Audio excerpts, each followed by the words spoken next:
bila kita nak suruh orang buat sesuatu, kita tak boleh suruh ganti nama diri yang pertama. Dan kita tak boleh suruh ganti nama diri yang ketiga. So hanya ada ganti nama diri yang kedua. So ada anta, antuma, antum, anti, antuma. Kalimahnya adalah yajlisu. Nampak? Yajlisu. Macam mana yajlisu boleh jadi ijlis? Yajlisu lam baris mana? Bawah. So kalimahnya alif baris bawah. So jadi ijlisu. Matikan belakang dia jadi ijlis. Boleh? Cuba yang ni. Yadrusu. Fi'il ketiga dia tu baris mana? Depan. So alif dia kena baris depan. Dia jadi udrusu. Matikan belakang udrus. Boleh? Contoh kalimah yal'abu. Fi'il amar dia apa dia? Tak ada, dia tak ada a. Dia ada i dengan u je. So dia akan jadi il-a. Boleh? So kalimah yatbuku. Dia jadi apa? Dia huruf ba dia dari depan. So alif dia baris mana? Dia kalau tak ada alif, dia tak boleh nak baca. Sebab ya buku bila buang ya, dia jadi tebuk. Dia tak boleh nak baca kan? Sebab dia buang alif. So alif tu baris dia ikut siapa? Ikut huruf yang ketiga. Utbuh. Boleh? Yang ni ijlis. Dia sebut ada a. Contoh tu yadhabu. Apa fi'il amal dia? Dia tak ada adhab. Dia ada idhab. Boleh? So, apa arahan kalau kita nak kata seorang tu kena duduk? Ijlis. Kalau dua orang? Ijlisa. Kalau ramai? Kalau seorang perempuan? Kalau dua? Kalau ramai?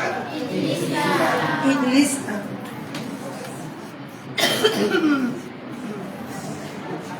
Saya nak suruh syuhada duduk. Saya nak cakap apa? Kalimah dia yajlisu. Tukar pada fi'il amal dia ijlis. So dia lelaki perempuan? Perempuan tengok formula. Ijlisi. Wahai syuhada, sila duduk. Ya syuhada, ijlisi. Kalau saya nak suruh syuhada dengan ain,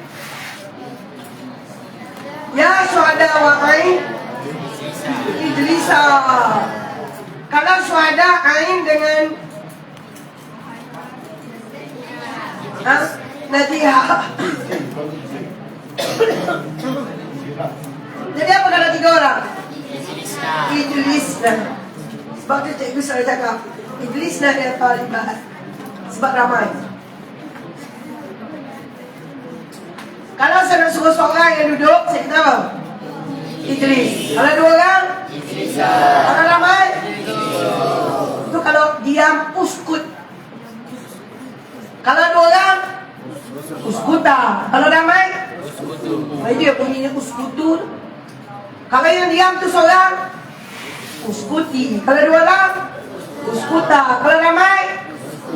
Uskutna. Kalau baca, iqra.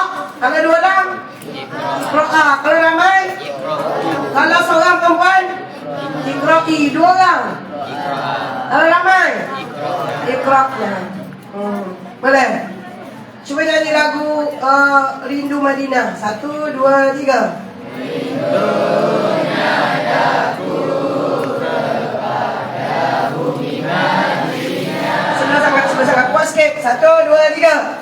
Rindunya daku kepada bumi Madinah, takkan terubah walau sudah ziarah.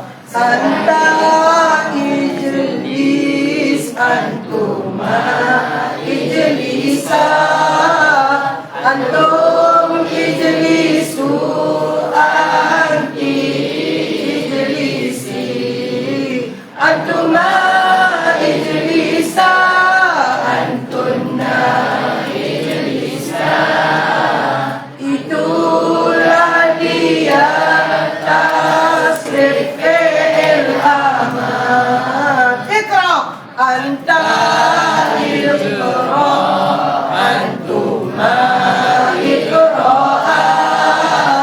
Antum ikra'u anti ikra'i Antuma ikra'a Antunna ikra'na Itulah dia tasrif fi'il amar Idhab Anta idhab Antuma idhaba Antum idhabu Anti idhabi Antuma idhaba Antunna idhabna Itulah dia tasrif fi'il amar Alhamdulillah. And the last kita akan tengok jumlah ismnya.